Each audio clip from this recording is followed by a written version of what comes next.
बिस्मिल्लाहिर्रहमानिर्रहीम। अस्सलामुअलैकुम। मैं हूं इमरान और आप देख रहे हैं इमरान उमर यूट्यूब चैनल। तो मेरे प्यारे व्यूअर्स, प्यारे फैमिली मेंबर्स, आज हम बनाएंगे बकरा ईद स्पेशल देसी बीफ कोरमा। जैसा कि बकरा ईद की आमद है और बकरा ईद पर खवातीन घरों में तरह तरह के पकवान तो लाजमी तैयार करती हैं, लेकिन आज की ये मजेदार और देसी रेसिपी जो मैं आपसे शेयर करूंगा ना, आपको इतनी पसंद आएगी कि आप मुझे दुआ देंगे। ये देसी बीफ कोरमा आज हम बनाएंगे फुल देसी माहौल और फुल देसी तरीके से, जैसा कि पुराने वक्तों में हमारी नानी दादियां बनाया करती थी। इस दौर में ना ज्यादा मसालों का इस्तेमाल होता था और ना ही ज्यादा कुकिंग में चीजों का इस्तेमाल किया जाता था, लेकिन उस वक्त के खानों में जायका, लज्जत और खुशबू बहुत ज्यादा होती थी। आज की ये रेसिपी इंशाल्लाह ताला फुल देसी तरीके से बनाएंगे, फुल देसी माहौल से बनाएंगे, जो आपको बहुत पसंद आएगी। तो चले जी, फटाफट से चलते हैं किचन में और बनाते हैं ये वाला मजेदार सा बकरा स्पेशल देसी बीफ कोरमा। लें जी, बिस्मिल्लाहिर्रहमानिर्रहीम। ये मजेदार बकरा ईद स्पेशल बीफ कोरमा बनाने के लिए यहां पे मैंने लिया है 1 किलो बीफ। सेम रेसिपी आप मटन के भी साथ बना सकते हैं। सबसे पहले आपने कोशिश करनी है मटन बीफ अच्छी क्वालिटी का लेना है। वैसे बकरा ईद पे तो हर घर में बीफ मटन होता है। इसके अलावा अगर आपने ये रेसिपी बनानी है तो बटन या बीफ आपने अच्छी क्वालिटी का लेना है। आप चेक कर सकते हैं कि मैंने काफी बड़ी बड़ी इसकी बोटियां रखवाई हैं। इसमें हड्डियां भी हैं और ऐसे बोनलेस भी है। सबसे पहले इसमें शामिल करेंगे 3 बड़ी इलायचियां। बड़ी इलायची हमने क्यों शामिल की है? गोश्त के अंदर एक स्मेल होती है, वो पकने के बाद भी खत्म नहीं होती। तो अगर आप बड़ी इलायची का इस्तेमाल करेंगे, इंशाल्लाह ताला ये शिकायत भी आपकी दूर हो जाएगी। तो चले जी, अब इसमें शामिल करेंगे 2 बड़े साइज के प्याज। प्याज आपने मोटे मोटे से काट लेने हैं और 2 ही शामिल करने हैं। साथ के साथ इसमें शामिल करेंगे यहां पे अदरक, लहसुन, टमाटर और सब्ज मिर्च का पेस्ट। 6 से 7 सब्ज मिर्च, 3 बड़े साइज के टमाटर, 6 से 7 जवे लहसुन के और 1 इंच अदरक का टुकड़ा। ये मैंने लेके अच्छी तरह से इन तमाम चीजों को जूसर जग में डाल के ग्राइंड कर लिया था। अब इसमें मसाले शामिल करेंगे। मसालों में आपने ज्यादा भरमार नहीं करनी, बिल्कुल बेसिक मसालों से इसको बनाएंगे ताकि हमारे बीफ का जो ओरिजिनल टेस्ट है ना, वो बरकरार रहे। सबसे पहले इसमें शामिल करेंगे यहाँ पे लाल मिर्च का, कुटी हुई लाल मिर्च। लाल मिर्च का पाउडर आपने इस्तेमाल नहीं करना। अगर आपके पास ये नहीं है तो आप पाउडर भी इस्तेमाल कर सकते हैं। ये जाएगा 1 चम्मच भर के। 1 टीस्पून इसमें हल्दी पाउडर का शामिल करेंगे और साथ के साथ इसमें शामिल करेंगे यहाँ पे धनिया पाउडर। ये भी जाएगा तकरीबन 1 टीस्पून। इसके अलावा आपने इसमें कुछ भी ऐड नहीं करना, वरना मसालों का टेस्ट बहुत ज्यादा ओवर हो जाएगा, जो कि बिल्कुल भी अच्छा नहीं लगेगा। वैसे भी मिर्च मसाले कम ही इस्तेमाल करने चाहिए। अब इसमें शामिल करेंगे नमक, टेस्ट के हिसाब से जितना आप रेसिपीज में यूज करते हैं। बड़ी ईद पे हर घर में बीफ मटन की बहुत सारी रेसिपीज बनाई जाती हैं। तो इंशाल्लाह ताला आप एक दफा इस रेसिपी को इस तरीके से ट्राई करिएगा, आपको ये बहुत पसंद आएगी और बिल्कुल देसी तरीके से इसको हम बनाएंगे। इसमें तकरीबन 1 बड़ा कप पानी का शामिल कर देंगे। मटन के अंदर, बीफ के अंदर पहले से भी पानी होता है, टमाटर के अंदर भी बहुत ज्यादा पानी होता है और प्याज के अंदर भी बहुत सारा पानी होता है। तो लिहाजा पानी आपने ज्यादा इसमें शामिल नहीं करना। अभी ना ही आप इसमें कुकिंग ऑयल शामिल किया है और ना ही घी शामिल किया है। कुछ भी आपने इसमें शामिल नहीं करना।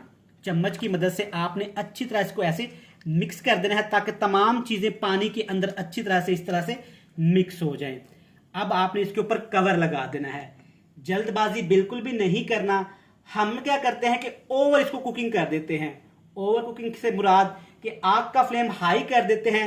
जल्दबाजी के चक्करों में सारा टेस्ट, सारे फ्लेवर का सत्यानाश कर लेते हैं। मैं आपको रिकमेंड करूंगा कि बकरा ईद पे ज्यादा क्वांटिटी में चीज बनाएं, लेकिन उसको स्लो पे आग पे पकने दें ताकि गोश्त का टेस्ट अच्छी तरह से निकल के आ सके। गोश्त के अंदर एक टेस्ट होता है जिसको निकालना बहुत जरूरी होता है, वो निकलता है बिल्कुल लो टू मीडियम फ्लेम पे। तो चले जी, अब यहां पे हम इस बीफ को पकाएंगे तकरीबन 35 से 40 मिनट। ठीक ठाक इसको पकाएंगे, बिल्कुल लो फ्लेम पे पकाएंगे। इसके ऊपर कवर लगा देंगे ताकि इसके ऊपर कवर लगा देंगे ताकि बीफ हमारा अच्छी तरह से गल जाए।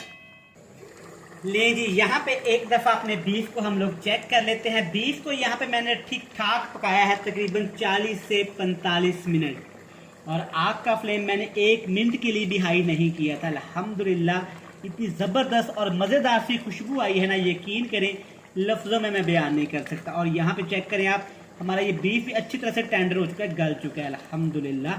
चेक करें माशाल्लाह। अब आपने थोड़ा सा यहाँ पे आग का फ्लेम हाई कर देना है और 1 से 2 चीज़ें इसमें और शामिल करेंगे। 2 से 3 चीज़ों में सबसे पहले यहाँ पे शामिल करेंगे गरम मसाला पाउडर। ये जाएगा तकरीबन 1 टीस्पून भर के। ये घर का कुटा हुआ गरम मसाला है, आप बाजार का भी इस्तेमाल कर सकते हैं। 3 से 4 साबुत सब्ज मिर्च ऐड करेंगे, इससे बहुत ही ज़बरदस्त टेस्ट आता है कौरमे में। और जनाब साथ के साथ इसमें शामिल करेंगे यहाँ पे दही। दही इसमें कितना शामिल करेंगे, तकरीबन 3 से 4 खाने के चम्मच। दही को आपने 2 से 3 चम्मच पानी के दही को आपने अच्छी तरह से फेंट लेना है। फेंटने के बाद आपने दही को शामिल करना है।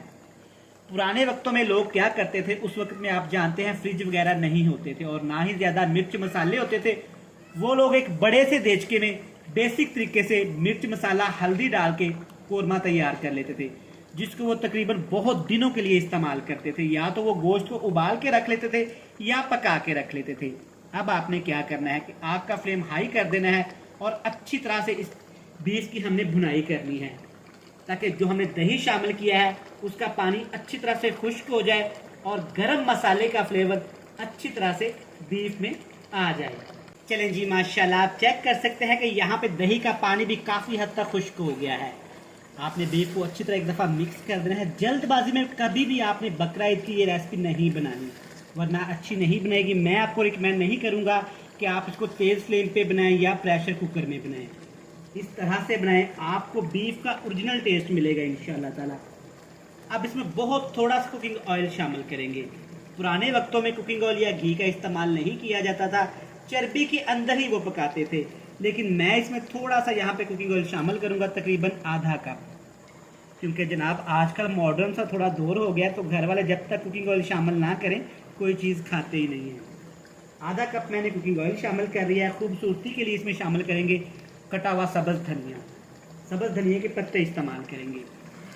जिन लोगों को शिकायत है ना कि उनका ये बीफ कोरमा अच्छा नहीं बनता और गलता नहीं, एक दफ़ा ये तरीका ट्राई करके देख लें, इंशाल्लाह ताला आपको बहुत पसंद आएगा और आप मुझे दुआएं देंगे। हमारे घर में बहुत सारे मेहमान आते हैं, रवायत है ईद पे कभी हम मेज़बान तो कभी मेहमान। मेहमानों को ये वाला बीफ कोरमा खिलाएं, इंशाल्लाह ताला वो दम पुख्त और बड़ी बड़ी रेसिपीज़ को भूल जाएंगे। इसका सेम टेस्ट आपको दम पुख्त वाला आएगा। अच्छी तरह मिक्स करते हैं और ऑयल के अंदर हमने इसकी ठीक ठाक अब भुनाई करनी है, तकरीबन 5 से 7 मिनट। चलें जी, आप माशाल्लाह चेक कर सकते हैं कि सारा ऑयल मसाले ने छोड़ दिया है, ग्रेवी ने सारा ऑयल छोड़ दिया है। मतलब हमारा मज़ेदार यहाँ पे बीफ कोरमा देसी स्टाइल का बनके तैयार है अल्हम्दुलिल्लाह। चेक करें, अगर आप ऑयल या घी इसमें नहीं इस्तेमाल करना चाहते तो कोई भी मसला नहीं है। तो चलें जी, मज़ेदार सा हमारा देसी सा बीफ कोरमा बनके तैयार है। हमेशा की तरह आपको दिखाएंगे बड़ी ही मज़ेदार प्यारी सी और देसी सी फाइनल लुक। लें जनाब, अल्हम्दुलिल्लाह माशाल्लाह, चेक करें हमारा देसी बीफ कोरमा कितना ही मज़ेदार और ख़ूबसूरत तैयार हुआ है।